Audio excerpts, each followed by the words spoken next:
Ngayong araw ng mga puso, hindi lang feelings ng publiko ang pinaiingatan ng lokal na pamahalaan ng Maynila, kundi pati na rin ang kanilang kalusugan. Mahigpit na kasing ipatutupad ang smoking ban sa buong syudad. May report si Mav Gonzalez.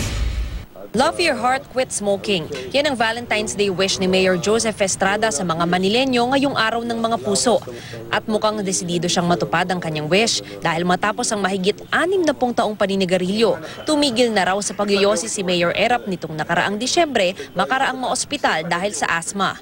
Agad ipinag-utos ang mahigpit na pagpapatupad ng City Ordinance No. 7748 na nagbabawal sa paninigarilyo sa lahat ng enclosed na lugar tulad ng ospital, paaralan, pampublikong gusali, shopping mall at iba pang pampublikong lugar sa lungsod, lalong-lalo na raw sa City Hall.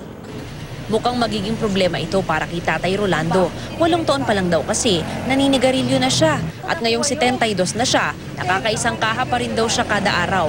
Sinubukan kong tanggalin kaso nagkakaroon ako ng sakit. Ano sabi ng doktor? Nasabi ng doktor, pwede mong tanggalin, huwag mo lang bibiglayin. Pati ang asawa niyang si Nanay Consuelo, maaapektuhan ng ordinansa dahil nagbebenta naman siya ng yosi.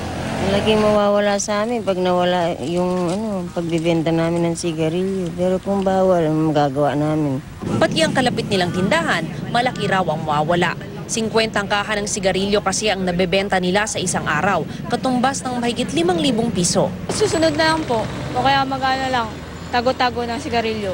Ang mga Manilenyo, hati ang opinyon sa citywide smoking ban. Pollution yun sa sa bagay. Kaya nakakasama sa health ng ng mga bata at mga matatanda. Kaya pwedeng ipagbawal na sa sa mga parke, mga publikong lugar. Pagbawal po nila yung pabrika ng sigarilyo para matigil. Sa tindahan lang magagawa yung mga tao kahit yung pulis pa manghuli na manghuli. Kung may mabibili pa, mag-uyusi pa rin. Kung wala na talaga, wala na. Wala magagawa. Mav Gonzalez, GMA News.